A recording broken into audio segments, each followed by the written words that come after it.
नमो लोये सौहरिहन्ताणं नमो लोये सौहृदानं नमो लोये सौभागिर्यानं नमो लोये सौज्यायानं नमो लोये सौत्रिकालवती सावनं ओंकारमिन्दु संयुक्त नित्यं जयन्ति योगिनः कामदमोक्षदं चैव ओंकाराय नमो नमः मंगलम भगवान मंगलम गौतमोनि मंगलम कुंकुंडारी विजेन्द्र मोसु मंगलम नमः समरिसाराय स्वानुभूत्या चकास्ते चित् स्वभावाय भवाय सर्वाः विभाव निदाता।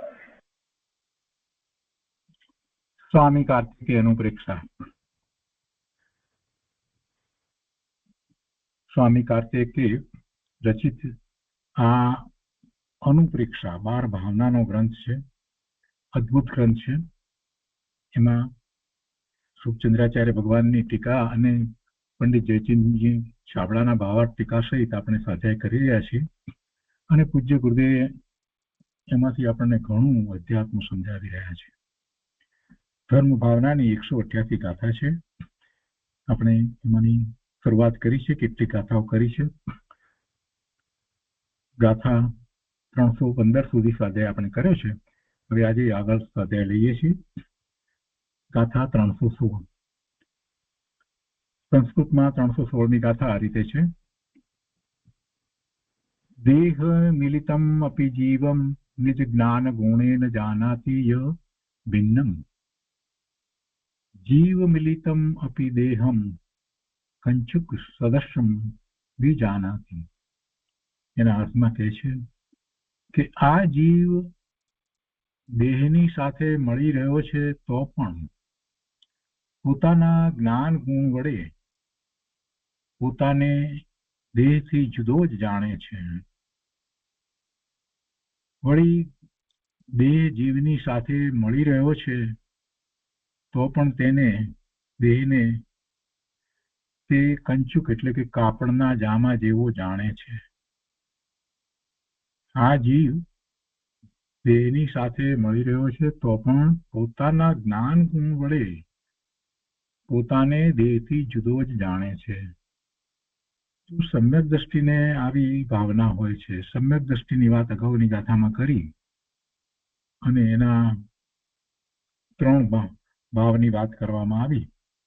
હવે અહીંયા એ સમ્યક દ્રષ્ટિને અંદરમાં કેવી દ્રષ્ટિ છે, કેવી શ્રદ્ધા છે, શું જાણે છે? તો કહે છે કે દેહ સાથે રહ્યો છે સમ્યક દ્રષ્ટિ છતાં પણ એ દેહથી પોતે જુદો જ પોતાને જાણે છે, અનુભવે છે। વળી દેહ જીવની સાથે મળી રહ્યો છે તો પણ તેને દેહને તે કંચુક એટલે કાપડના જામા જેવો જાણે છે। જેમ દેહથી જામો જુદો છે, વસ્ત્ર દેહથી જુદું છે, દેહ અને વસ્ત્ર જુદા છે, તેમ જીવથી દેહ જુદો છે। જેમ આપણે વસ્ત્ર બદલી નાખીએ છીએ તેમ ભગવાન આત્માને પણ સંસાર પર્યાયમાં શરીરો બદલાય છે અને એમ જ સમ્યક દ્રષ્ટિ શ્રદ્ધે છે। એ પછી 317મી ગાથા છે, એમાં કહે છે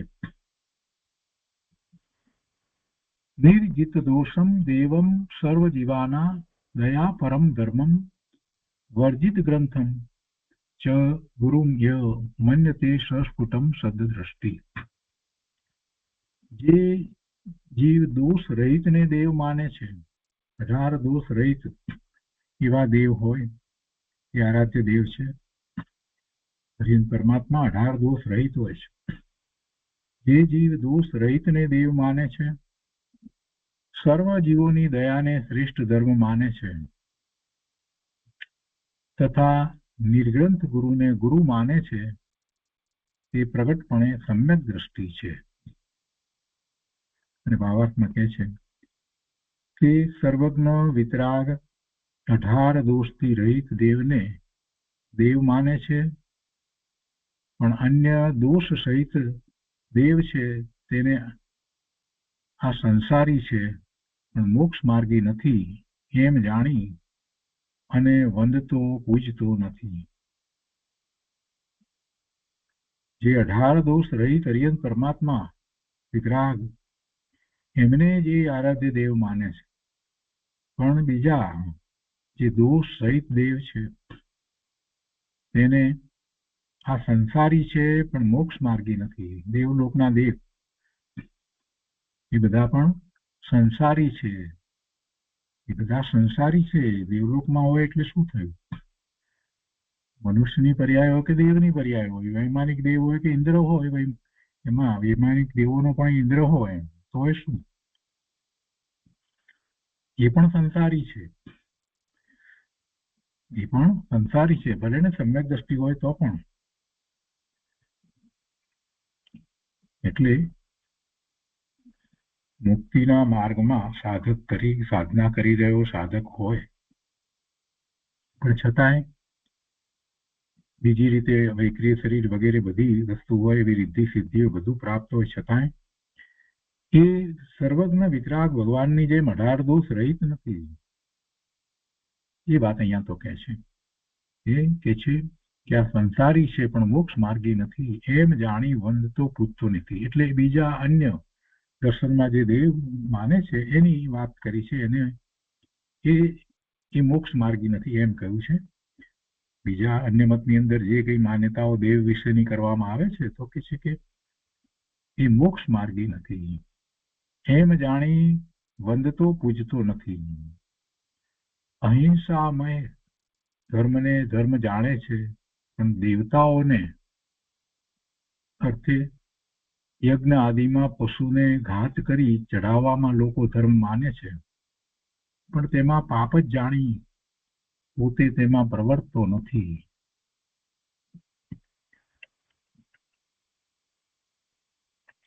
તેમાં પોતે પ્રવર્તતો નથી. આ સમ્યક દ્રષ્ટિની વાત આગળ ચાલી રહી છે.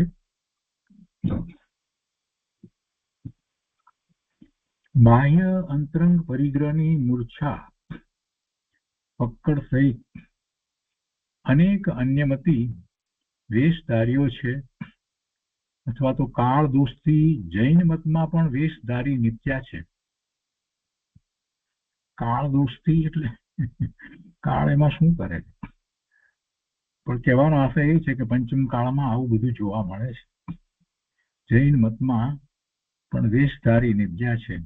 તો તે સર્વને વેશધારી પાખંડી જાણે, પણ તેને વંદે પૂજે નહીં, પરંતુ સર્વ પરિગ્રહ રહિત હોય તેમને જ ગુરુ માની વંદન પૂજન કરે. પહેલા તો 18 દોષ રહિત સર્વજ્ઞ પરમાત્મા, હરિયન પરમાત્મા, એને દેવ માને છે, એની વાત લીધી. અને પછી ગુરુ કોને માને છે? તો એમાં કોઈ પણ વેશધારીને ગુરુ માનતો નથી, પરંતુ સર્વ પરિગ્રહ રહિત હોય, નિર્ગ્રંથ, અંતરંગ પરિગ્રહ અને બાહ્ય પરિગ્રહથી રહિત હોય. 10 પ્રકારના બાહ્ય પરિગ્રહ છે અને 14 પ્રકારના અંતરંગ પરિગ્રહ. એ પરિગ્રહથી રહિત હોય તેમને જ ગુરુ માની વંદન પૂજન કરે.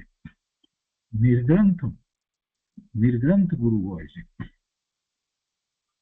એને મિથ્યાત્વ નથી, ક્રોધ, માન, માયા, લોભ નથી, અને 9 પ્રકારના 9 કષાયો નથી. એમ 14 જે અંતરંગ પરિગ્રહ છે એનાથી જે રહિત છે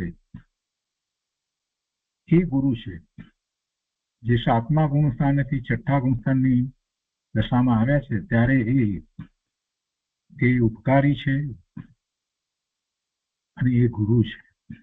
સવિકલ્પ દશાની અંદર એમને કરુણાનો ભાવ છે, એટલે એ શાસ્ત્રની રચના કરે, ઉપદેશ આપે છે. તો એ નિર્ગ્રંથ ગુરુ છે. સર્વ પરિગ્રહ રહિત હોય તેમને જ ગુરુ માની વંદન પૂજન કરે. કારણ કે દેવ ગુરુ ધર્મના આશ્રયથી તો મિથ્યા કે સમ્યક ઉપદેશ પ્રવર્તે છે. કુદેવ, કુગુરુ, કુધર્મ હોય તો મિથ્યા ઉપદેશ પ્રવર્તે. સાચા દેવગુરુ શાસ્ત્ર, સાચા દેવગુરુ અને ધર્મ એના આશ્રયથી સમ્યક ઉપદેશ પ્રવર્તે છે. એટલે એ કુદેવ, કુગુરુ, કુધર્મ નું વંદન પૂજન તો દૂર રહો, પણ તેના સંગ માત્રથી પણ સંસર્ગ માત્રથી સંગ પણ ન કરે ને સંસર્ગમાં પણ ના, સંસર્ગ માત્રથી પણ શ્રદ્ધાન બગડી જાય છે. માટે સમ્યક દ્રષ્ટિ તો તેઓની સંગતિ પણ કરતો નથી. સ્વામી સમંત ભદ્રાચાર્ય રત્નકરંડક શ્રાવક આચારમાં એમ કહ્યું છે કે ભયથી, આશાથી, સ્નેહથી કે લોભથી, 4 કારણ આપ્યા છે. ભયથી, કોઈ પ્રકારની આશાથી, સ્નેહથી કે લોભથી એક કુદેવ, કુઆગમ તથા કુલિંગી વેશ ધારીને પ્રણામ કે તેમનો વિનય જે સમ્યક દ્રષ્ટિ છે તે કરતો નથી. સમ્યક દ્રષ્ટિ ક્યારેય એવું કરતો નથી. ભયથી, આશાથી, સ્નેહથી કે લોભથી કુદેવ, કુગુરુ કે કુશાસ્ત્ર એ બધા વેશધારી વગેરે એનો વિનય સમ્યક દ્રષ્ટિ કરતો નથી. તેઓના સંસર્ગથી પણ શ્રદ્ધાન બગડે છે. ધર્મની પ્રાપ્તિ તો દૂર જ રહી, પરંતુ એમના સંસર્ગથી પોતાના શ્રદ્ધાન બગડે છે. પોતાની જે સાચી શ્રદ્ધા જીનવાણી પ્રમાણેની છે એમાં એને કાંઈક વિકલ્પો ઉઠે છે, કંઈક સંશય થઈ જાય છે. એટલે એવા વેશધારી અને એવા કુશાસ્ત્રો વગેરેનો તો ક્યારેય સમ્યક દ્રષ્ટિ સંગ કરતો જ નથી, એના સંસર્ગથી પણ. અને અહીંયા તો સમંત ભદ્રાચાર્ય એ રત્નકરણ શ્રાવક આચારમાં જે કહ્યું છે ને ગાથા, 30મો શ્લોક છે. ભય, આશા, સ્નેહ, લોભાચ્ય. ભયથી, આશાથી, સ્નેહથી અને લોભથી કુદેવ, આગમ, લિંગી નામ પ્રણામ વિનયમ ચૈવ ન કુર્યુઃ શુદ્ધ દ્રષ્ટય. એ 30મો શ્લોક છે. એટલે એ ભયથી, આશાથી, સ્નેહથી કે લોભથી સમ્યક દ્રષ્ટિ જીવ ક્યારેય કુદેવ, કુગુરુ, કુશાસ્ત્ર ને માને નહીં, એની શ્રદ્ધા કરે નહીં, એનો સંસર્ગ કરે નહીં.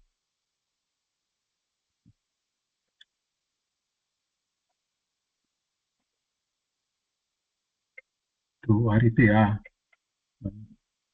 317મી ગાથા છે.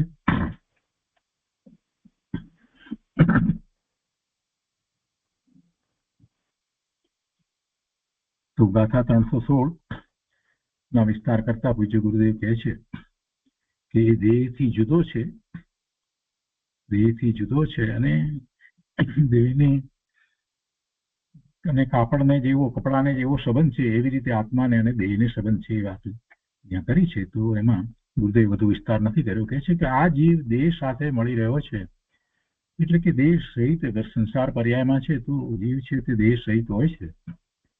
એક જ ક્ષેત્રમાં, આકાશના એક જ ક્ષેત્રની અંદર દેહ અને આત્મા હોય છે. એટલે એક ક્ષેત્ર અવકાશ સંબંધ છે. કોનો? જીવનો અને દેહનો. ક્યાં સુધી આવો જીવનો અને દેહનો એક ક્ષેત્ર અવકાશ સંબંધ છે? જ્યાં સુધી સિદ્ધ દશા પ્રાપ્ત ન કરે ત્યાં સુધી એવો સંબંધ છે. એક જ ક્ષેત્રને વિશે, આકાશના એક જ ક્ષેત્રને વિશે આ શરીર અને ભગવાન આત્મા રહ્યા છે. છતાં બંને ભિન્ન છે, જુદા છે, બંને લક્ષણથી જુદા છે. ભગવાન આત્મા ચેતન છે અને શરીર છે તે જડ છે. સાથે રહ્યા છે, કેટલાય વર્ષો સુધી સાથે રહ્યા. આપણા તો અત્યારે વર્તમાનમાં પંચમકાળને વિશે ભરત ક્ષેત્રમાં આયુષ કઈ એટલા લાંબા નથી હોતા, વધારે 100 વર્ષનું આયુષ થાય કદાચ. પણ ઋષભદેવ ભગવાનના વખતની અંદર એટલા લાંબા આયુષ હતા ભરત ક્ષેત્રને વિશે. પણ ભગવાનનું જ આયુષ 84 લાખ પૂર્વનું હતું. એ પ્રમાણે બીજા બધાના એવી જ રીતે લાંબા આયુષ્ય હતા. તો એ વખતે એ દેહ સાથે જે આત્મા રહેતો હતો એટલા બધા લાંબા વખત સુધી, તે આત્મામાં દેહનો એટલે જળનો એક પણ ગુણ પહોંચતો ન હતો. અને આત્મા જે ચેતન એનો એક પણ ગુણ દેહમાં પહોંચતો ન હતો. એ વખતે પણ જ્યારે આટલા બધા લાંબા સમય સુધી એની સાથે રહેતો પણ, દેહની સાથે કેટલા લાખો વર્ષો રહે તો પણ, આ તો પૂર્વની વાત છે, 84 લાખ પૂર્વ આટલો બધો સમય, છતાં દેહ અને આત્મા તો ભિન્ન જ રહ્યા. બધાને એમ જ હતું ને એમ જ રહ્યું. એટલે એક જ ક્ષેત્રને વિશે દેહ અને આત્મા રહે, છતાં પણ કોઈના કોઈની અંદર ગુણ વ્યાપે એવું વસ્તુનું સ્વરૂપ જ નથી. એ એક ક્ષેત્ર અવગા સંબંધ છે. તો પણ પોતાના જ્ઞાન ગુણથી પોતાને એ આ જે દેહ છે કે જે જડ છે એનાથી જુદો માને છે. પોતે જ્ઞાન ગુણ દ્વારા, પોતાની જ્ઞાન દર્શનની ચેતના દ્વારા એ પોતે એવું અનુભવે છે કે આ શરીર છે તે હું નહીં, શરીર છે તે જડ છે. શરીરને કપડાની જેમ પોતાથી ભિન્ન માને છે. જેમ શરીરથી કપડું જુદું છે તેવી રીતે આત્માથી દેહ જુદો છે. આમ અવિરત સમ્યક દ્રષ્ટિ ચોથા ગુણ સ્થાનની દશાની વાત છે. આમ અવિરત સમ્યક દ્રષ્ટિ જાણે છે કે શરીર આદિ ક્રિયાનો કરતા કે પ્રેરક પોતાને માનતો નથી. શરીર આદિની ક્રિયાનો તો પોતે કરતા થતો નથી, પણ એનો પ્રેરક પણ નહીં. એમ નહીં કે મને ઈચ્છા થઈ એટલે મેં આજે ઉપવાસ કર્યો અને મને આજે ઈચ્છા થઈ એટલે મેં ચોવિહાર કર્યો, એમ પણ નહીં. શરીરની ક્રિયા એના કારણે થવા યોગ્ય હોય તે જ થાય. આત્મા એવા વિકલ્પ કરે માટે એમાં કાંઈ એમ થાય છે એવું વસ્તુ સ્વરૂપ જ નથી. આ વાત ઘણાને ગળે ઉતરતી નથી. શરીરમાં જે કંઈ થઈ રહ્યું છે એ વખતે એમાં થવા યોગ્ય છે માટે થાય છે, અને આત્માના ભાવ જે છે એ એમાં કોઈ રીતે કાંઈ કાર્યકારી થતા જ નથી. શરીર ચેતન નથી, એ જડ છે, અને એ ચેતનના કાબુમાં નથી. ચેતનની ઈચ્છા પ્રમાણે શરીર પ્રવર્તન કરતું હોત તો શરીરમાં રોગ આવત નહીં, તો શરીરમાં વૃદ્ધાવસ્થા આવે નહીં. પણ શરીરનું એક ક્ષણનું કાર્ય પણ આત્માની ઈચ્છા પ્રમાણે થતું નથી. આ વાતનો નિર્ણય કરવાની જરૂર છે. શરીર તદ્દન મારાથી ભિન્ન છે, જુદું છે. એટલે શરીરના કાર્યોનું હું કરતાય નથી અને પ્રેરક પણ નથી. એવી કઈ શરીરને કોઈ પ્રેરણા કરતો નથી કે ચાલવું છે તો હવે ચાલીએ, એમ અંદરમાં વિચાર આવ્યો તો ચાલ્યો, એમ નથી. આપણે એમ તો કહીએ છીએ કે તીર્થંકર ભગવાનનો વિહાર થાય છે તો એમને કોઈ ઈચ્છા નથી હોતી, વિહાર થાય છે એમ કહીએ છીએ. પણ આપણે જે ચાલીએ છીએ એમાં આપણી ઈચ્છાથી ચાલીએ છીએ એવું ક્યાં છે? આ વાતને તો આપણે સમજવાની છે. ચાલવાની ક્રિયા વખતે અને ઈચ્છા કરી એ બે વખતે એવો નૈમિત્તિક સંબંધ છે, એ સિવાય બીજું કાંઈ નથી. ચાલવાની ઈચ્છા કરીએ દરેક વખતે ચાલી શકીએ છીએ એવું કાંઈ બનતું નથી. જેને પેરાલિસિસ થયો હોય એ પણ ચાલવાની ઈચ્છા કરે છે તો કઈ ચાલી શકતો નથી. એને પગ ઊંચો કરવો છે પણ એ પગ ઊંચો કરી શકતો નથી. ઈચ્છા તો કરે છે, ઈચ્છા પ્રમાણે દેહ કાર્ય કરતો જ નથી. આ વાત જ્યારે સમજાઈ જાય છે ત્યારે મમત્વ ઘટી જાય છે. દેહનું મમત્વ, દેહ સાથેનું એકત્વ આપોઆપ ઓછું થઈ જાય છે. આ દેહમાં હું આમ કરું ને તેમ કરું એવા મિથ્યા અભિમાન મેં કર્યા, એને આમ સારો રાખું ના તેમ સારો રાખું. બરાબર રેગ્યુલર ચેકઅપ કરાવીએ તો શરીર સારું રહે. બરાબર બધું કરાવવું જોઈએ. એમ અહીંયા ડેવલપ કન્ટ્રીની અંદર તો બધું બરાબર એમ રેગ્યુલર ચેકઅપ બધું વગેરે હોય એમ, તો પછી કેન્સર વગેરે ન થાય. પહેલેથી એનો ઉપાય થઈ શકે. તમે ધ્યાન ન રાખો તો પછી ચોથા સ્ટેજમાં જ કેન્સર પકડાય ને. આવી માન્યતા 99.99% લોકોની હોય છે. કદાચ એથી પણ વધારે કહી શકાય. 99.9999% માણસોની આવી જ શ્રદ્ધા હોય છે. લાખોમાં કોઈકની જીભને જેમ હોય છે કે શરીરના કાર્યો કોણ કરે? શરીરની જે પર્યાય થવાની હોય તે જ થાય. એને કોણ રોકે, કોણ બચાવે, કોણ કરે? એટલે શરીર આદિની ક્રિયાનો કરતા કે પ્રેરક, અહીંયા પ્રેરક શબ્દ મૂક્યો છે ને એના ઉપર બહુ વજન છે. ગુરુદેવે એક શબ્દ મૂકીને આપણને વિચાર કરતા મૂકી દીધા છે કે હું પ્રેરણા કરું છું એ પ્રમાણે શરીર ચાલે છે, એ પ્રમાણે શરીર રહે છે. એવું તો વસ્તુનું સ્વરૂપ જ નથી. અને આવું ભાન જેને ન હોય તેને કાંઈ ધર્મ કે સાચા વ્રત આદિ હોતા જ નથી. એને સાચા વ્રતે નથી ને કાંઈ ધર્મ નથી. આ તો મોટામાં મોટી વાત છે. શરીર મારું નથી એમ બોલવાથી કાંઈ શરીર મારું નથી એમ થઈ જાય છે? અંદરમાં શું પડ્યું છે, શરીર સાથેનું કેટલું એકત્વ મમત્વ છે, એનો વિચાર કરવાનો છે. માત્ર અસાતા વેદની કર્મના ઉદય હોય એ વખતે એ જીદ કરી અને મને ભલે દુખે બસ, પણ મારે કાંઈ આમ નથી કરવું, એવી જીદ કરે એટલી કાંઈ એ શરીરથી જુદો થઈ ગયો છે એમ નથી. શરીરથી ભિન્નતાનો અર્થ શું? શરીરની દરેક ક્રિયા જે થાય છે એનો પણ પોતે જ્ઞાતા દ્રષ્ટા છે. જેમ બાજુમાં કોઈ રહેતું હોય એના જે કઈ કાર્યો થતા હોય, બધા આવતા જતા હોય, આ તે બધું જે છે એને માત્ર એ જુએ છે, એમાં કાંઈ બીજું કરી શકતો નથી, કરતો નથી. એવી રીતે આ શરીરનો પણ એવી જ રીતે જ્ઞાતા દ્રષ્ટા છે. જે ગુરુદેવ કાંજી સ્વામીનું એક પ્રવચન મને યાદ આવે છે. ગુરુદેવને એવું એ વખતે કાંઈક શરીરમાં કંઈક થયું હતું તકલીફ, અને પછી એ માટે કંઈક રિપોર્ટ કઢાવ્યા હતા. બધા કે એટલે ગુરુદેવ તો પછી કઈ ના પાડે, ઠીક છે. ગુરુદેવને અંતરમાં એમ જ હતું કે શરીર કોનું છે, ક્યાં શરીર મારું છે. એટલે પછી બધા કે આ રિપોર્ટ કઢાવવા છે તો રિપોર્ટ કઢાવ્યા. પછી રિપોર્ટ આવ્યા એટલે પછી આ ગુરુદેવ પ્રવચનમાં બોલે છે કે આનો રિપોર્ટ આમ આવ્યો છે, આનો, એટલે જાણે કે પોતાની તો વસ્તુ છે જ નહીં શરીર, આનો. આવી રીતે તો બોલે છે. ત્યારે આપણને એમ થાય કરે આ શરીરનો કે મારો રિપોર્ટ, આપણે તો એમ બોલીએ મારો રિપોર્ટ બોલીએ, તે તો કે છે કે આનો રિપોર્ટ આમ આવ્યો છે.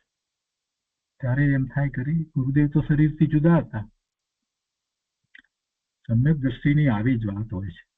ગુરુદેવ કહે છે કે આવું ભાન જેને ન હોય તેને કાંઈ ધર્મ કે સાચા વ્રત આદિ હોતા જ નથી. ટૂંકો વિસ્તાર પણ બહુ મહત્વનો છે. એ પછી ગાથા 317 ગાથા 317 ની અંદર જે દેવની વાત આવી ને, દોષ રહિત દેવ છે એને માને છે, એની વાત જે કરવામાં આવી, તો ફરી તેનો અર્થ પણ વાંચીએ કે જે જીવ દોષ રહિતને દેવ માને છે, સર્વ જીવોની દયાને શ્રેષ્ઠ ધર્મ માને છે તથા નિર્ગંધ ગુરુને ગુરુ માને છે, તે પ્રગટપણે સમ્યક દ્રષ્ટિ છે. એમાં તો પછી ભાવાર્થની અંદર તો પંડિતજી એ પણ વાત કરી દીધી કે કાળ દોષથી જૈન મતમાં પણ વેશધારી નિપજ્યા છે, એવી પણ વાત કરી. અને પાખંડીની વાત પણ કરી, એને પૂજે નહીં, એને વંદન એને કરે નહીં. સાચા દેવ ગુરુ શાસ્ત્ર સિવાય એવા કુદેવ ગુરુ શાસ્ત્ર ને એ પૂજે નહીં, એને વંદન કરે નહીં, એ બધી વાત કરીને એનો અર્થ અહીંયા ગુરુદેવે કર્યો છે, વિસ્તાર કર્યો છે. તે આપણે લઈએ. ગુરુદેવ કહે છે કે જે જીવ દોષ રહિતને દેવ માને છે, સર્વ જીવોની દયાને શ્રેષ્ઠ ધર્મ માને છે તથા નિર્ગંધ ગુરુને ગુરુ માને છે, તે પ્રગટપણે સમ્યક દ્રષ્ટિ છે.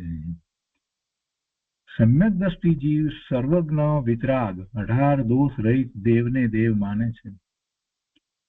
ભગવાનને ક્ષુધા તૃષા રોગ આદિ હોય નહીં. તીર્થંકર ભગવાનની શું વાત થાય? તીર્થંકર ભગવાન તો જન્મથી જ પરમ ઔદારિક શરીર લઈને આવ્યા છે, શાયિક સમ્યક દ્રષ્ટિ છે. એમને તો જન્મથી જ પરમ ઔદારિક શરીર છે, એટલે જન્મથી જ નિહાર હોય નહીં, આહાર હોય પણ નિહાર ન હોય. આવા દેવને જે જાણતો નથી તે પ્રગટ મિથ્યા દ્રષ્ટિ છે. પ્રગટ મિથ્યા દ્રષ્ટિ છે. ભગવાનને જ્યાં હજી જાણતો નથી તો પછી સમ્યક તો ક્યાંથી આવ્યું? આવા દેવ જે જાણતો નથી તે પ્રગટ મિથ્યા દ્રષ્ટિ છે, મોક્ષ માર્ગી નથી. આમ જાણીને સમ્યક દ્રષ્ટિ જીવ અન્ય સંસારી દેવને માને નહીં કે તેનું પૂજન આદિ કરે નહીં. દેવ કહે છે કે ધર્મ તો અહિંસા સ્વરૂપ જાણે. અહિંસા સ્વરૂપ ધર્મને જાણે છે. ધર્મનું સ્વરૂપ જ એવું છે, અહિંસા પરમો ધર્મ. અને પછી અહિંસાનો નિશ્ચય અપેક્ષાએ ગુરુદેવ જે વિસ્તાર કર્યો છે તે આપણે જાણીએ છીએ. બાહ્યમાં વ્યવહારથી પરજીવોની અહિંસા અને પોતાને વિશે પોતાના સ્વભાવ ભાવની અહિંસા, એવો અહિંસા પરમ ધર્મ છે. અહિંસા પરમો ધર્મ કહેવામાં આવ્યો છે, તો એમાં બંને રીતે અહિંસાનો વિચાર ગુરુદેવે આપણને સમજાવ્યો છે. અહીંયા કહે છે કે પરજીવને મારવો નહીં, તે કઈ સાચા અર્થમાં અહિંસા નથી. એમ ક્યાં કોઈ કોઈને મારી શકે છે? જરાક વિચાર કરે તો ખ્યાલ આવે. પણ મારવાનો ભાવ કરે એ જ હિંસા છે. પરને મારવાનો ભાવ કરે, પેલો મરે કે ન મરે એ વાત જુદી છે, પણ આને તો પાપનો બંધ પડી જાય. કોઈને મારવાનો ભાવ કરે તો એને પાપનો બંધ પડે, અને એવો ખૂબ ભાવ કરે તો નરકમાં જાય. કાંઈ પણ કર્યા વિના એ નરકમાં જાય. એટલે પરજીવને મારવો નહીં એ તો વ્યવહારથી કથનમાં આવે, પણ એ ખરેખર જોઈએ તો એ અહિંસા નથી. કેમ કે મારી શકતો નથી. મારવાનો ભાવ કરવો નહીં એ વ્યવહારથી અહિંસાનું સ્વરૂપ છે. કોઈ પણ જીવને મારવાનો કે જીવાડવાનો વિકલ્પ જ ન ઉઠવો તે અહિંસા છે. ગુરુદેવ અહીંયા મારવાનો વિકલ્પ ન ઉઠવો તે અહિંસા કહ્યું, સાથે એક આ બીજું લખ્યું છે કે જીવાડવાનો વિકલ્પ જ ન ઉઠવો તે અહિંસા છે. એમ કેમ કહ્યું? કોઈકને આમાં વિરોધ આવે, કોઈને એમ થાય કે એવું શા માટે? જીવાડવાનો તો આપણને વિકલ્પ આવવો જ જોઈએ ને, કેમ ના આવે? ભાઈ, ભૂમિકા અનુસાર જીવાડવાનો વિકલ્પ આવે. સમ્યક દ્રષ્ટિ જ્ઞાનીને એવો પોતાની ભૂમિકા અનુસાર બીજા જીવ હોય એને જીવાડવાનો વિકલ્પ આવે. પણ જ્ઞાની ધર્મી સાતમા છઠ્ઠે ગુણસ્થાને જે રહેલા મુનિ મહારાજ છે, એનો વિચાર કરીએ તો કે જીવને જીવાડવો એવો વિકલ્પ જે છે, એવા વિકલ્પમાં એ જાય છે તો એ વિભાવ ભાવમાં જાય છે. સ્વભાવ ભાવથી પોતે જીવત થાય છે, એમાં પોતાના સ્વભાવ ભાવની હિંસા થઈ જાય છે. એટલે એમને તો અંતર્મુહૂર્તની અંદર પોતાના સ્વભાવ ભાવે નિર્વિકલ્પ ધ્યાન થઈ જાય છે. તો એ ધ્યાનમાંથી બહાર આવ્યા હોય ત્યારે કોઈ બીજા વિકલ્પ ઉઠે એવું હોતું જ નથી. એટલે આ વિકલ્પ જે છે, જીવાડવાનો વિકલ્પ, એ વિકલ્પ છે. ખરેખર કોઈ જીવાડી તો શકતું નથી. એ શુભ ભાવ છે. એ શું છે? જીવાડવાનો વિકલ્પ જે છે એ શુભ ભાવ છે. અને શુભ ભાવ કે અશુભ ભાવ, બંને ભાવ જે છે એ બંધનું જ કારણ છે. શુભ ભાવને કારણે પુણ્યનો બંધ પડે, અશુભ ભાવને કારણે પાપનો બંધ પડે. જીવાડવાનો વિકલ્પ આવે તો પોતાની ભૂમિકા અનુસાર એને પુણ્યનો બંધ પડે, પણ છેવટે બંધ છે એટલે એ મુક્તિનો માર્ગ નથી, એ બંધનો માર્ગ છે. એમાં આશ્રવ થાય છે અને બંધ પડે છે.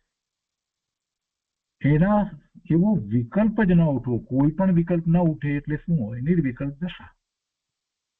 કોઈ પણ જીવને મારવાનો કે જીવાડવાનો વિકલ્પ જ ન ઉઠવો તે અહિંસા છે. એટલે નિર્વિકલ્પ થાય ત્યારે બેમાંથી કોઈ વિકલ્પ હોય જ નહીં. કોઈ પણ વિકલ્પ ન હોય તો નિર્વિકલ્પ હોય તો આત્માની અનુભૂતિમાં કોઈ વિકલ્પ ઉઠતો જ નથી. વાક્ય જે રીતે લખાયું છે એને એ રીતે સમજવું જોઈએ. ગુરુદેવ શું કહેવા માંગે છે? એમને વાત લોકો સમજ્યા વગર વિરોધ કર્યા કરે. ભાઈ, શુભ ભાવ તો આવવાના જ છે. ભૂમિકા અનુસાર આવે છે શુભ ભાવ. પોતાની જેવી ભૂમિકા છે એ અનુસાર શુભ ભાવ આવે છે. અને અજ્ઞાની મિથ્યા દ્રષ્ટિના શુભ ભાવ જે છે એ તો મિથ્યાત્વ સહિતના શુભ ભાવ છે. એમાં તો પાપનો સાથે ને સાથે જ બંધ પડે છે. સમ્યક દ્રષ્ટિના શુભ ભાવ છે એ શુભ ભાવ છે એ ખરેખર પુણ્યની બંધી પુણ્યનું કારણ થાય. પણ મિથ્યા દ્રષ્ટિના શુભ ભાવ જે છે એ તો કઈ પુણ્યનું બંધી પુણ્યનું કારણ જ થતા નથી. એને મિથ્યાત્વનું મોટું પાપ તો સાથે છે, એનો તો બંધ પડી જ રહ્યો છે. ખોટી માન્યતા, હું બીજાને જીવાડી શકું છું અને મેં આને જીવાડ્યો, જીવાડવાનો વિકલ્પ આવ્યો અને પછી મેં જીવાડ્યો, અને 5 માણસને વાત કરે, આમાં એને શું પુણ્ય થશે? પુણ્ય થાય એના કરતા પાપનો બંધ વિશેષ પડી જાય છે.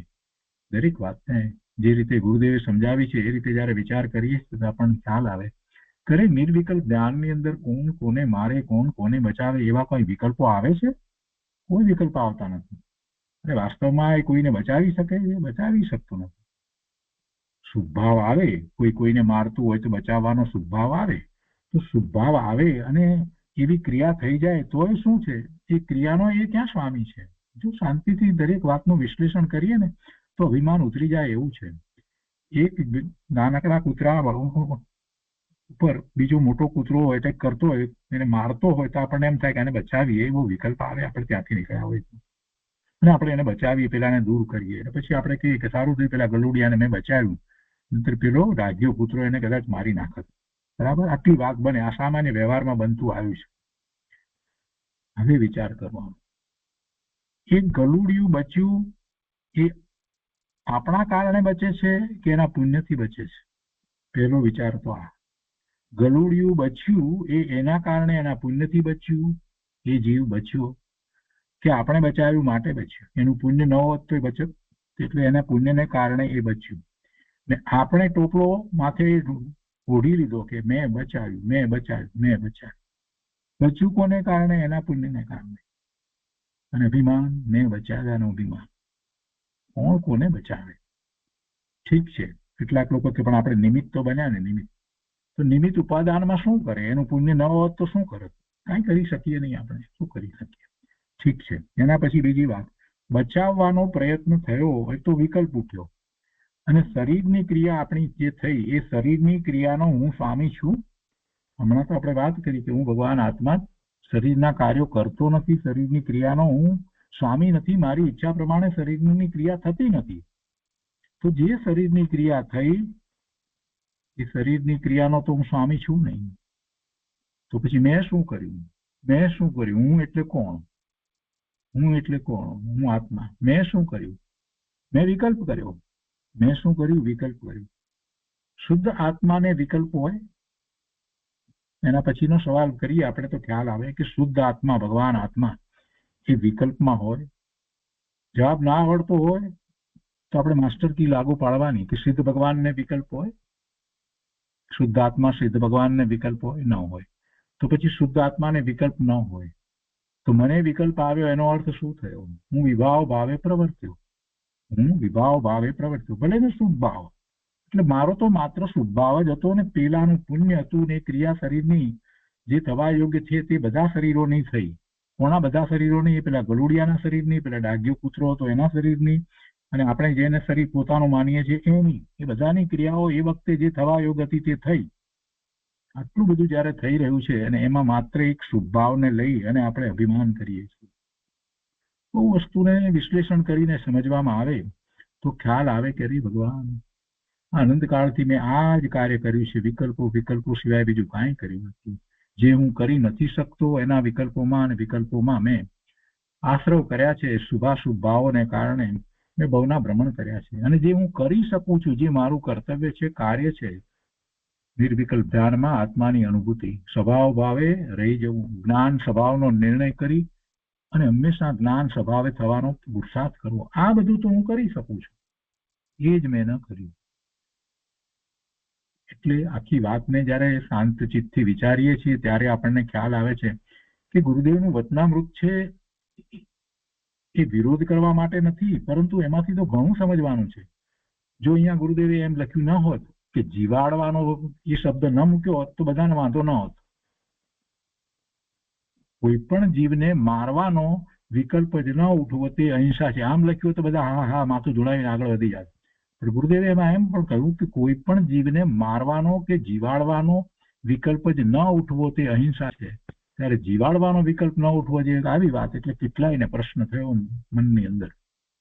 એટલા માટે આપણે આ વાત લીધી. અને પોતે જાતે જયારે વિચાર કરે છે ત્યારે એને ખ્યાલ આવે છે કે ભાઈ પોતે શું કરે, કોણ કરે. ગુરુદેવની આ વાત છે. નિર્વિકલ્પ ધ્યાનમાં અહિંસા છે. નિર્વિકલ્પ ધ્યાનમાં પોતાના સ્વભાવ ભાવનો ઘાત થતો નથી, અને પરનો ઘાત તો એ કરી શકતોય નથી, અને પરને એ જીવાડી કે મારી કાંઈ કરી શકતો નથી. આ મૂળ વાતને એને સમજવાની જરૂર છે. સમ્યક દ્રષ્ટિને આ વાત સમજાઈ ગઈ છે. અહીંયા આગળ કહે છે કે અરાગી સ્વભાવમાં, અરાગી રાગ રહિત સ્વભાવ. આ ભગવાન આત્માનો સ્વભાવ રાગ વિનાનો છે. એમાં ક્યાં રાગ છે? કોઈ ગુણ છે કે જેથી રાગ થાય? રાગ કહો, અશુભ ભાવ કહો કે અશુભ ભાવ કહો, અરાગી સ્વભાવમાં શ્રદ્ધા, જ્ઞાન, રમણતા તે જ અહિંસા છે. અરાગી સ્વભાવમાં શ્રદ્ધા, જ્ઞાન અને સ્વભાવમાં રમણતા તે જ અહિંસા છે, અને એ જ ધર્મ છે, એ જ મુક્તિનું કારણ છે. પરને જીવાડું, પરની દયા પાડું આમ માનનાર જૈન નથી, પણ અજૈન મિથ્યા દ્રષ્ટિ છે. બહુ અઘરું પડે આવી વાત વાંચે ને ત્યારે. કેટલાકને તો એમ લાગે કે આ શું. શાંત ચિત્તથી વિચાર કરે તો એને ખ્યાલ આવે કે આમાં જે વાત કહી છે એ તો મારી આંખ ખોલી નાખે એવી વાત છે. મને બતાવી રહ્યા છે કે મારે શું કરવાનું છે. જૈનપણું સાચું, જૈનપણું સાચી અહિંસા પરમો ધર્મ જે કહેવાયું છે એનો તો અંશ માત્રય મને પ્રગટ નથી થયો. અંતરમાં ક્યારે એવો વિચાર નથી આવ્યો કે હું આ બધાથી જુદો ભિન્ન ભગવાન આત્મા છું, પરના કાર્યો કરી શકતો જ નથી, હું શુદ્ધ પૂર્ણ પવિત્ર સિદ્ધ સમાન છું, અને મને બીજા આ વિકલ્પો ઉઠે એ મારું સ્વરૂપ જ નથી. એટલે જે મિથ્યાત્વના પોષણ જે અત્યાર સુધી ચાલ્યા આવ્યા છે એ પોષણને તોડી અને સ્વભાવ ભાવે થવાનો વિકલ્પ ઉઠ્યો નથી જીવને, કે હું તો સ્વભાવ ભાવે જ શોભું છું. સમયસારમાં કહ્યું ને કે ભાઈ તું તારા સ્વભાવ ભાવે શોભે છે, બીજી રીતે શોભતો નથી. ભગવાનના જ્ઞાનમાં સિદ્ધ સમાન શુદ્ધ પૂર્ણ પવિત્ર દેખાયો અને તું મનુષ્ય તરીકે રમેશ તરીકે શોભતો નથી. વર્તમાન પર્યાય તરીકે તું શોભતો નથી. તારી પર્યાય તો સિદ્ધની હોય તો જ તું શોભે છે. ગુરુદેવ કહે છે કે પરને જીવાડું, પરની દયા પાળું આમ માનનાર જૈન નથી પણ અજૈન મિથ્યા દ્રષ્ટિ છે.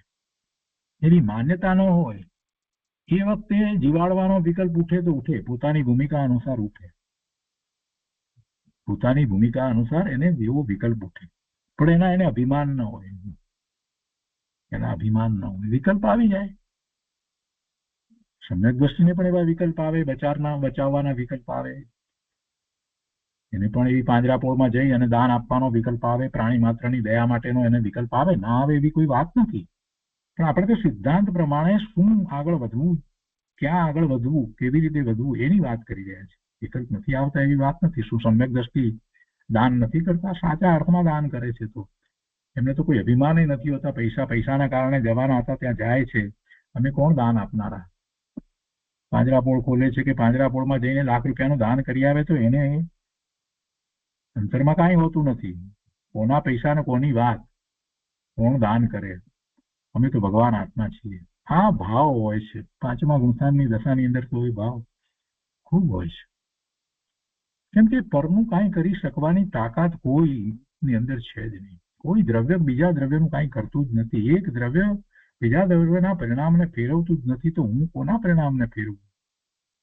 જીવ માત્રના પરિણામ એના પુણ્ય અને પાપના ઉદય પ્રમાણે જે રીતે ઉદય આવે છે એની સાથે જોડાવાથી થતા પરિણામ છે. જીવો પોતાના પુણ્ય અને પાપના ઉદયોની સાથે જોડાઈ અને પોતાના પરિણામ કરે છે. એ વખતે એ સ્વતંત્ર છે અને પોતાના ઉદયોની સાથે જોડાવું કે ન જોડવું. જેવા ઉદયો સાથે જોડાતો નથી એટલે ઔદૈહિક ભાવે થતો નથી અને પોતાના સ્વરૂપનું લક્ષ્ય કરે છે તો ઉપશમ ભાવે થાય છે. તે સમ્યક દ્રષ્ટિ છે અથવા તો સમ્યક તો પ્રગટ કરે છે. ગુરુદેવ કહે છે આ કેમ કહ્યું, આવી વાત કેમ કહી? એટલે એનું કારણ તરીકે કહે છે કે પરને જીવાડું, પરની દયા પાળું આમ માનનાર જૈન નથી પણ અજૈન મિથ્યા દ્રષ્ટિ છે. કેમ કે પરનું કાંઈ કરી શકવાની તાકાત કોઈ પરદ્રવ્યમાં નથી, કોઈ પરદ્રવ્યમાં નથી. બહુ સરસ વાત છે પ્રભુ. નિષ્પરિગ્રહી ગુરુ માને, જેને પરિગ્રહ નથી એને જે ગુરુ માને, નિષ્પરિગ્રહીને ગુરુ માને. હમણાં જ આપણે વાત કરી એ પ્રમાણે પરિગ્રહ કેટલા પ્રકારનો? અભ્યંતર 14 અને બાહ્ય 10 પ્રકારનું. જૈન દર્શન વિતરાગ માર્ગમાં મુનિઓ આત્માના ભાન સહિત નગ્ન દિગંબર હોય છે. 28 મૂળ ગુણ સહિત એમને ચારિત્ર હોય છે અને એવું ભાવલિંગ હોય છે. એક તાણો રાખી અને મુનિ પણ મનાવે તે નિરોધમાં જાય છે. આ વાત ગુરુદેવે ઘણી વાર કરી છે. એટલે કે એવો વસ્ત્ર રાખ્યું છે, શુલક છે ત્યારે વસ્ત્ર હોય છે, પણ ત્યારે પણ એને એ ભાવ છે કે આ વસ્ત્ર તે મારું નથી ને. વસ્ત્ર સહિત મુનિ પણ હોય નહીં, કોઈ પરિગ્રહ મુનિને હોય નહીં, નિર્ગ્રંથપણું જ હોય અને પછી નગ્ન દિગંબર મુનિ થઈ જાય છે. જૈન દર્શનમાં પણ કાળ દોષથી વિકૃતિ આવી છે. તેને સમ્યક દ્રષ્ટિ જીવ કુલિંગી ભેખધારી મિથ્યા દ્રષ્ટિ જાણે, તેને ધર્મગુરુ જાણે નહીં, તેમની કોઈ પ્રકારે વંદના પૂજન આદર કરે નહીં. સમસ્ત પરિગ્રહ રહિત ભાવલિંગી નગ્ન દિગંબર સંત હોય, સમસ્ત પરિગ્રહ રહિત કોઈ પણ પ્રકારનો પરિગ્રહ નથી. ભાવલિંગી નગ્ન દિગંબર સંત હોય તેને સમ્યક દ્રષ્ટિ જીવ ગુરુ તરીકે સ્વીકારીને આદરપૂર્વક વંદન પૂજન આદિ કરે છે અને આહારદાન આપે છે કે બીજા ઔષધ દાન વગેરે 4 પ્રકારના દાન જે મુનિને આપણે આપી શકીએ છીએ એ કરે છે. એમનો આદર કરે, વિનય કરે. એટલું જ નહીં પણ એ જે ધર્મ પ્રભાવના કરે છે એને એ સ્વીકારે છે. આગળ કહે છે કે દેવ ગુરુ ધર્મના આશ્રય તો ઉપદેશ વર્તે છે.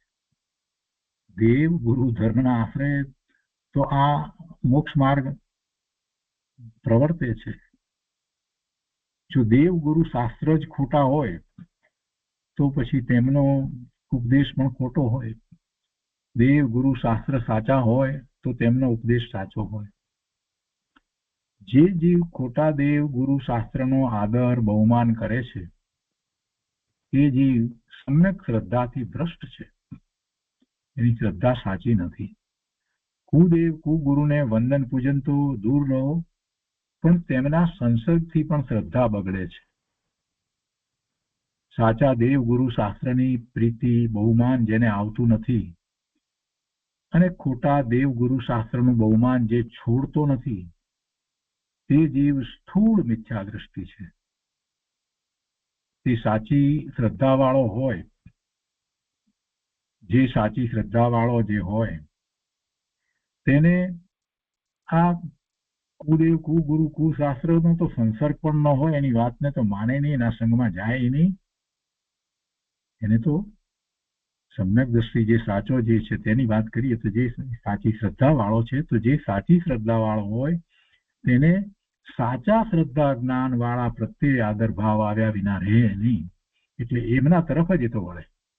એને સાચા શ્રદ્ધા જ્ઞાન વાળા પ્રત્યે આદર ભાવ આવ્યા વિના રહેતો નથી. સમ્યક દ્રષ્ટિ જીવ ધર્મ બુદ્ધિથી કદી કુદેવ આદિનો સંસર્ગ કરતો નથી. સ્વામી સમંત ભદ્રાચાર્ય રત્નકરણ શ્રાવક આચારમાં એમ કહ્યું છે કે ભયથી, આજ્ઞાથી, સ્નેહથી, ત્યાં પેલામાં આશા લખ્યું હતું ત્યાં આ શાસ્ત્રમાં, એ આશાથી હોય, આજ્ઞાથી હોય, ભયથી હોય. ભય હોય તો પછી એની આજ્ઞા માને, આશા હોય કોઈ ઈચ્છા હોય એવી હોય, સ્નેહથી કે લોભથી, લોભની અંદર પણ આશા આવી જાય છે. કે કુદેવ કુ આગમ તથા કુલિંગી વેશ ધારીને પ્રણામ કે તેમનો વિનય જે સમ્યક દ્રષ્ટિ છે તે કરતો નથી. સમ્યક દ્રષ્ટિ તો કરે જ નહીં, મિથ્યા દ્રષ્ટિ કરે કોઈ કારણથી, સમ્યક દ્રષ્ટિ કરે નહીં. કેવળી ભગવાનને આહાર પાણી રોગ માને. ગુરુદેવ એક વાત મૂકી છે અહીંયા, કેવળી ભગવાનને આહાર હોય, આહાર કવલ આહાર ન હોય, પાણી ભગવાનને હોય, કેવળી ભગવાનને આહાર પાણી અને એમના શરીરમાં રોગ એ પણ ન હોય. કેવળી ભગવાનને એટલે તીર્થંકર ને તો નથી પરમ ઔદારિક શરીર છે, પણ જે કેવળ જ્ઞાન પ્રગટ કરે છે એનું શરીર પણ પરમ ઔદારિક થઈ જાય છે. એટલે કેવળી ભગવાનને આહાર પાણી રોગ માને તો એ તો મિથ્યા દ્રષ્ટિ છે. એવું હોય નહીં. વળી કહે છે કે સ્ત્રીને અર્હત પદ કે મુનિપદ માને એ પણ મિથ્યા દ્રષ્ટિ છે. સ્ત્રીને અર્હત પદ ક્યાંથી આવે? સ્ત્રીને 5મા ગુણસ્થાનથી આગળ ગુણસ્થાન હોય નહીં, ભલે અંતરંગ દશા ગમે તેટલી ઊંચી હોય તો પણ, કેમ કે વસ્ત્ર સહિત હોય એટલે એટલા પરિગ્રહ સહિત 5મું ગુણસ્થાન હોય. આરજીકારજીને દીક્ષા લીધી છે તો 5મું ગુણસ્થાન હોઈ શકે, પણ 7મું ગુણસ્થાન મુનિની જેમ આવે જ નહીં. અને 7મું આવે નહીં તો શ્રેણી ચડે ક્યાંથી? અને શ્રેણી ચડ્યા વિના કેવળ જ્ઞાન પ્રગટ કેવી રીતે કરે? હાથીની અંબાડી પર બેઠા બેઠા કેવળ જ્ઞાન થાય? જરાક વિચાર કરે ને, બુદ્ધિપૂર્વક વિચાર કરે તો એ ખબર પડે કે એવું ન થઈ શકે. સ્ત્રીને અર્હંત પદ ની વાત અહીંયા તો બીજી લીધી છે, એ તો મલ્લીનાથ ભગવાનની વાત લીધી છે. મલ્લીનાથ ભગવાનની વાત લીધી છે. તો મલ્લીનાથ ભગવાન સ્ત્રી હતા આવી વાત જે કરે છે એ તો ભગવાનને ગાળ બોલવા જેવું થાય. ભગવાન ને સ્ત્રીનો દેહ હોય જ નહીં. જેના પુણ્ય એટલા બધા હોય કે જન્મથી જેને 10 અતિશયો પ્રગટ થયા હોય, જેને કારણે બીજાઓ જે છે એને પણ સાતા પહોંચે, એમને એ શરીર એ સ્ત્રીનું હોય એમ બને જ નહીં. એવું હોતું જ નથી. ભગવાનનું પુણ્ય તો કેવું પુણ્ય હોય! દરેક વિદ્યાની અંદર પારંગત હોય, સૌથી બળવાન હોય, અને એ જ્યાં જાય ત્યાં બધાને એ વખતે સાતા પહોંચે, એટલે કે સાતાનો હાસ લાગે. અને ભગવાનનો જન્મ થાય ત્યારે એમ કહેવાય છે કે નરકના જીવો છે ને એને પણ સાતા. તો એવા ભગવાન માટે તમે એમ કહો કે મલ્લીનાથ ભગવાન સ્ત્રી છે, તો આ ઠીક નથી. એવી જ રીતે મહાવીર સ્વામી ભગવાનને એમ કહેવામાં આવે કે એમને રોગ થયો ને પછી ક્યાંકથી કંઈક પાણી લાવીને, અરે ભગવાનના શરીરમાં રોગ આવે ત્યાંથી આવે, પરમ ઔદારિક શરીર લઈને આવે છે. તો આ બધી માન્યતાઓ જે માને એ બરાબર નથી, એ મિથ્યા દર્શન છે. એ જ રીતે મુનિપદ માને એ પણ મિથ્યા દર્શન છે. સ્ત્રીને કેવળ જ્ઞાન થાય, મરુદેવી માતા અને કેવળ જ્ઞાન હાથી નિંબાળી પર બેઠા બેઠા થઈ જાય, આ બધી માન્યતા બહુ ખોટી છે. અરે એટલું જ નહીં, પણ દોરડા ઉપર નાચતા કોઈને કેવળ જ્ઞાન થાય, અરે હોતા હશે? વાત છે. ઠીક છે, સમ્યક દર્શન થાય ત્યાં સુધીની વાત બરાબર છે, હોઈ શકે, પણ કઈ કેવળ જ્ઞાન ન થાય. કેવળ જ્ઞાન કેવી રીતે થાય, કેવી રીતે શ્રેણી ચડે છે, આ બધાનો જ ખ્યાલ નથી. શુક્લ ધ્યાન કોને કહેવાય, કેવી રીતે શુક્લ ધ્યાન થાય છે, એ બધાનો ખ્યાલ નથી. એટલે ગમે તેમ બધી વાતોમાં જ્યાં ને ત્યાં બધી જગ્યાએ કેવળ જ્ઞાન થયું, વાત કરતા કરતા કેવળ જ્ઞાન થઈ જાય બધી. અરે આવી બધી મિથ્યા માન્યતાઓ જે ચાલી રહી છે ને એ બરાબર નથી. અને એને જે ધર્મ માને છે એવી વાત પકડી કરીને એમ માને છે કે અમને ધર્મની ખબર પડે છે. બિચારા જીવો, ભોળા જીવો, ભોળા નહીં પણ પ્રમાદી જીવો કે પોતે પુરુષાર્થ નથી કરતા, એ ખોટી માન્યતાને કારણે એ ધર્મ સુધી પહોંચી નથી શકતા. ગુરુદેવ કહે છે કે કેવળી ભગવાનને આહાર પાણી રોગ માને, સ્ત્રીને અર્હંત પદ કે મુનિપદ માને, મુનિને વસ્ત્ર આદિ પરિગ્રહ માને, અને પુણ્યથી નિમિત્તથી ધર્મ થાય, પરનું કરી શકાય છે એમ માને, તે કુગુરુ છે. એવું માનનારા જે હોય એ બધા કુગુરુ છે. આમાંની એક પણ વાતને જો એ માનતા હોય તો એ ગુરુ સાચા ગુરુ કહેવાય નહીં. તથા આગળ પણ કહે છે કે 6 દ્રવ્ય, 9 તત્વ તથા દેવ આદિનું સ્વરૂપ જેમાં વિપરીત છે એવા શાસ્ત્ર તે કુઆગમ છે. ગુરુદેવ કહે છે કે પંચમ કાળ છે, તેથી આજીવિકા, પૂજ્યતા વગેરે કારણથી તેનો આદર કરવો પડે છે. તેને તો પુણ્ય તત્વની પણ પ્રતીતિ નથી, તે મૂળ છે, આત્માર્થી નથી, એ મૂળ છે. જેને તત્વમાં વિરોધ છે, નિમિત્ત આધીન દ્રષ્ટિ છે, શાસ્ત્રમાંથી પણ પરાધીનતા અને રાગનું સ્થાપન કરે. શાસ્ત્રમાંથી પાછી એનો અર્થ એવા કરે, પરાધીનતા અને રાગનું સ્થાપન કરે, તે કુગુરુ છે. એને પણ કુગુરુ કયા. ધર્મી જીવ સાચા દેવ આદિ નો જ વંદન અને વિનય કરે છે. બીજા કુલિંગી કુદેવને તે કદી વંદે નહીં.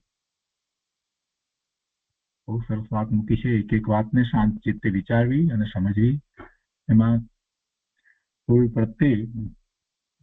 પ્રત્યે અવિનય કરવો કે દુર્વ્યવહાર કરવો કે દ્વેષ કરવો એવી કોઈ વાત નથી. અહીંયા તો સાચા ધર્મનું, સાચા ગુરુનું અને સાચા શાસ્ત્રનું સ્વરૂપ સમજાવતા ગુરુદેવે આપણી ક્યાં ભૂલ થાય છે એ સમજાવ્યું છે. એ પછીથી 318મી ગાથા છે, આપણે લઈએ.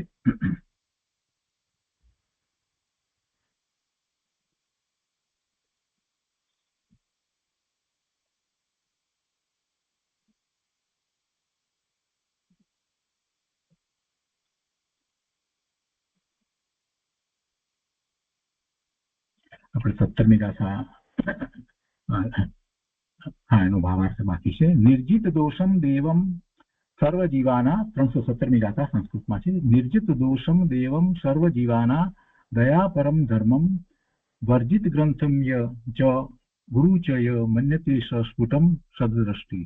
જે જીવ દોષ રહિતને દેવ માને છે, સર્વ જીવોની દયાને શ્રેષ્ઠ ધર્મ માને છે, તથા નિર્ગ્રંથ ગુરુને ગુરુ માને છે, તે પ્રગટપણે સમ્યક દ્રષ્ટિ છે.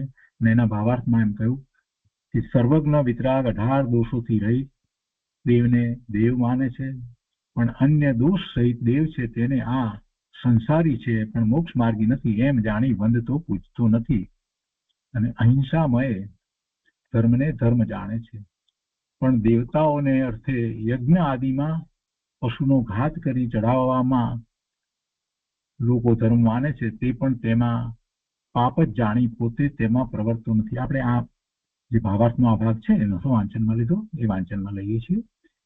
તેમાં પાપ જ જાણી પોતે તેમાં પ્રવર્તતો નથી, તથા ગ્રંથિ એટલે બાહ્ય અંતરંગ પરિગ્રહની મૂર્છા પકડ સહિત અનેક અન્યમતી વેશધારીઓ છે, અથવા તો કાળ દોષથી જૈન મતમાં પણ વેશધારી નિર્જા છે, તે સર્વને વેશધારી પાખંડી જાણે પણ તેને વંદે પૂજે નહીં, પરંતુ સર્વ પરિગ્રહ રહિત હોય તેમને જ ગુરુ માની વંદન પૂજન કરે. કારણ કે દેવ ગુરુ ધર્મના આશ્રયથી તો મિથ્યા કે સમ્યક ઉપદેશ પ્રવર્તે છે. એટલે દેવ ગુરુ સાચા હોય તો જ સમ્યક ધર્મની પ્રાપ્તિ થાય. કુદેવ કુગુરુ કુધર્મનું વંદન પૂજન તો દૂર રહો, તેના સંસર્ગ માત્રથી પણ શ્રદ્ધાન બગડી જાય છે. માટે સમ્યક દ્રષ્ટિ તો તેઓની સંગતિ પણ કરતો નથી.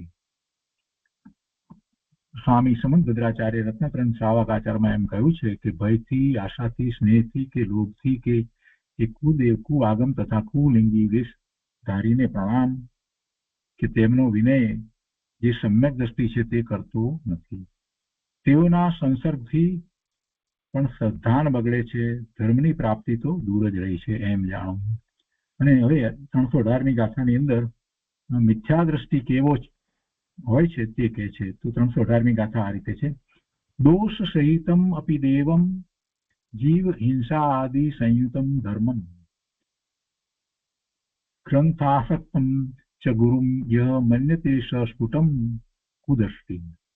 અને અર્થમાં કહે છે 318મી ગાથાના અર્થમાં કહે છે કે જે જીવ દોષો સહિત દેવોને તો દેવ માને છે, જે જીવ દોષ સહિત છે એવા દેવોને દેવ માને છે, આરાધ્ય દેવ માને છે, જીવ હિંસા સહિતમાં ધર્મ માને છે, તથા પરિગ્રહ આસક્તને, પરિગ્રહથી જે રહિત થયો નથી ને પરિગ્રહની જેને આસક્તિ છે એ પરિગ્રહ આસક્તને ગુરુ માને છે, તે પ્રગટપણે મિથ્યા દ્રષ્ટિ છે. જો મિથ્યા દ્રષ્ટિની કેટલી વિસ્તૃત વ્યાખ્યા કરી દીધી, એમાં બધા મિથ્યા દ્રષ્ટિ સમાઈ ગયા, બધા પ્રકાર. આપણે મિથ્યા દ્રષ્ટિના પછી ભેદ પાડીને સમજીએ, પરંતુ આમાં જ આખી વાત મિથ્યા દ્રષ્ટિની આવી ગઈ. ભાવાર્થમાં કહે છે કે ભાવ મિથ્યા દ્રષ્ટિ તો અદષ્ટ છુપો મિથ્યા દ્રષ્ટિ છે. ભાવ મિથ્યા દ્રષ્ટિ, અંતરમાં ભાવ જે ચાલી રહ્યા છે એ પ્રમાણે ભાવ મિથ્યા દ્રષ્ટિ તો અદષ્ટ છુપો મિથ્યા દ્રષ્ટિ છે. પરંતુ જે રાગ, દ્વેષ, મોહ આદિ 18 દોષો સહિત કુદેવોને દેવ માની વંદે પૂજે છે, હિંસા, જીવ, ઘાત આદિમાં ધર્મ માને છે, તથા પરિગ્રહમાં આસક્ત એવા વેશ ધારીને ગુરુ માને છે, તે તો પ્રગટ પ્રસિદ્ધ મિથ્યા દ્રષ્ટિ છે. જો પહેલી વાત આ છે, મિથ્યા દ્રષ્ટિને સૌથી સ્થૂળપણે જો કહેવું હોય તો ગુરુદેવે જેને સ્થૂળપણે જે કહેવું તો સ્થૂળ મિથ્યા દ્રષ્ટિ કોને કહેવાય? કે જે એવા કુદેવને માને છે, કુગુરુને માને છે, કુશાસ્ત્રને માને છે, એ તો સ્થૂળ મિથ્યા દ્રષ્ટિ છે, એ તો દેખીતો જ મિથ્યા દ્રષ્ટિ છે. પ્રગટ પ્રસિદ્ધ મિથ્યા દ્રષ્ટિ છે, એ તો પ્રગટ પ્રસિદ્ધ મિથ્યા દ્રષ્ટિ છે. પછી અંદર સાચા દેવ ગુરુ શાસ્ત્રને માનતો હોય પણ ભાવ મિથ્યા દ્રષ્ટિ, એની તો વાત બધી આખી જુદી છે, એની તો વાત જ આખી જુદી છે. એને એ વિશે તો પંડિત ટોડરમલજીએ પણ ઘણી વાત મોક્ષમાર્ગ પ્રકાશકની અંદર કરી છે, અને ગુરુદેવે તો ખૂબ સમજાવ્યું છે કે ક્યાં ક્યાં આપણે ભૂલ કરીએ છીએ, ક્યાં ક્યાં આપણી ભૂલને કારણે મિથ્યાત્વનો પ્રસંગ આવે છે, આપણા ભાવ કેવા હોવા જોઈએ જેથી એમાં મિથ્યાત્વનો પ્રસંગ ના આવે.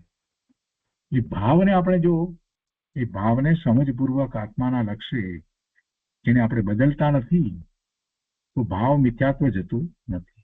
ભાવ મિથ્યાત્વ શું છે? પોતાના ભાવમાં જે માન્યતા જે છે એમાં મિથ્યાત્વ છે, એ મિથ્યાત્વને દૂર કરવાનું છે. અગૃહિતપણે જે મિથ્યાત્વ આપણે શરીરમાં એકત્વ વગેરે પરના કરતાપણાની બુદ્ધિ વગેરે સહિત શુભભાવમાં પ્રવર્તીએ ત્યારે એ મિથ્યાત્વ જે છે તે ભાવ મિથ્યાત્વ છે. અંદરમાં જે શ્રદ્ધાન છે એ ખોટું છે. એ મિથ્યાત્વ ટાળવાનું છે. બહારમાં પ્રસિદ્ધ મિથ્યાત્વ ન હોય, આપણે સાચા દેવગુરુ શાસ્ત્રને જ માનીએ, બધી વાત હોય બરાબર, તો પણ જે અનાદિનું આ અગૃહિત મિથ્યાત્વ જે ચાલ્યું આવે છે ને, એ શ્રદ્ધા જ આપણું ભગવાનની વાણી પ્રમાણે પૂર્ણપણે નથી. કેટલીક વાતની અંદર આપણને હજી આશંકાઓ થાય, શંકાઓ થાય, અને વ્યવહારની અંદર આપણે જુદું માનીએ, શરીર સહિત પોતાને માનીએ, પોતાના અસ્તિત્વને માનીએ, અને સ્વાધ્યાય વખતે શરીર રહિત માનીએ. આ બધું જે ચાલે છે એ બધું ભાવ મિથ્યાત્વ છે. તો એ ભાવ મિથ્યા દ્રષ્ટિની વાત તો પછી કે છે ભાવાર્થમાં કે ભાવ મિથ્યા દ્રષ્ટિ તો અદ્રષ્ટ છુપો મિથ્યા દ્રષ્ટિ છે. પરંતુ જે આ કુદેવ, કુગુરુ, કુશાસ્ત્રને માને છે તો પ્રગટ પ્રસિદ્ધ સ્થૂળ મિથ્યા દ્રષ્ટિ છે. તો એ રીતે આ 318મી ગાથા થઈ. એની ઉપર પૂજ્ય ગુરુદેવ વિસ્તાર કરતા કહે છે કે જે જીવ દોષ સહિત દેવોને તો દેવ માને અને જે વસ્ત્રપાત્ર રાખે તેને સાધુપણું માને, મનાવે, તે મૂંઢ છે. તે ક્રમે કરીને નિગોદમાં જાય છે. ક્રમે કરીને નિગોદમાં એટલા માટે જાય કે મિથ્યાત્વ મિથ્યાત્વ મિથ્યાત્વ આગળ ચાલ્યા જ કરે છે. અને એમ કરતા એની હીણી દશા થતા પછી એને જીનવાણી પ્રાપ્ત ન થાય તો પછી ક્યાં જવાનો છે? સમ્યક દર્શનને પ્રગટ ન કરે, હીણી દશા થતા તિર્યંચમાં એકેન્દ્રિયમાં નિગોદમાં ચાલ્યો જાય છે. એનો 2000 સાગરોપમનો ત્રસ કાળ જે છે એ એમ જ પૂરો થઈ જાય છે. તે ઇતર નિગોદમાં ચાલ્યો જાય છે. દેખે છે કે તે ક્રમે કરીને નિગોદમાં જાય છે. કેમ કે સનાતન સત્ય માર્ગનો વિરોધ તેનું ફળ નિગોદ છે અને આરાધનાનું ફળ મોક્ષ છે. એમ ત્રણેય કાળ નિયમ છે. જેના આગમ ગુરુ ઉપદેશ મિથ્યા છે તે પ્રગટ સ્થૂળ મિથ્યા દ્રષ્ટિ છે અને તેને માનનારા પણ મિથ્યા દ્રષ્ટિ છે. ભાવાર્થમાં કહે છે કે ભાવમાં સૂક્ષ્મ મિથ્યાત્વ છે તે છુપો મિથ્યા દ્રષ્ટિ છે. ભાવમાં સૂક્ષ્મ મિથ્યાત્વ છે તે છુપું મિથ્યા દ્રષ્ટિ છે. પણ જે 18 દોષવાન કુદેવને માને વંદે છે, જીવ ઘાતી આદિમાં ધર્મ માને છે. જીવનો જેમાં ઘાત થાય એમાં ધર્મ માને. આ બધા કેટલીક જગ્યાએ બધા દિગંબરની અંદર પણ, એટલે બહુ સાચા દિગંબરની વાત નથી, પણ સંપ્રદાયની અંદર પાછા 13 પંથ ને 20 પંથ ને 20 પંથની અંદર એ લોકો માતાજી વગેરેને માને ને પછી હવન પણ કરે ને આ બધું બરાબર નથી. એમાં તો કેટલી જીવ હિંસા થાય હવન કરે એટલે. જીવ એ ઘાત આદિમાં એમાં ધર્મ માને છે. પુણ્યથી, નિમિત્તથી, શરીરની ક્રિયાથી ધર્મ માને છે તે જ હિંસા ધર્મી છે. શરીરની ક્રિયાથી ધર્મ માને છે. શરીરની ક્રિયાથી ધર્મ ક્યારેય થાય નહીં. 3 કાળમાં શરીરની ક્રિયાથી ધર્મ કોઈને થયો નથી. પુણ્યથી શુભ આશ્રવ થાય પણ ધર્મ ન થાય. નિમિત્તથી ધર્મ ન થાય. નિમિત્ત તો ત્યાં શું છે એનું જ્ઞાન આપણને કરાવવામાં આવે છે એટલું જ. ઉચિત નિમિત્ત હંમેશા હોય છે. વસ્ત્ર આદિ પરિગ્રહમાં આસક્ત છે એવા વેશ ધારીને ગુરુ માને તે પણ પ્રગટ મિથ્યા દ્રષ્ટિ છે. ગુરુદેવ કહે છે કે કોઈ કહે કે વ્યંતર આદિ દેવ ધન આદિ આપે, રોગ ટાળે, ઉપકાર કરે, વ્યંતર દેવ, તો તેનું પૂજન વંદન કરવું કે નહીં? તો એને માટે 319મી ગાથા કહી છે અને એનો સ્વાધ્યાય આપણે આવતી વખતે લઈશું. આજનો સ્વાધ્યાય અહીંયા 318મી ગાથા સુધી રાખીએ છીએ.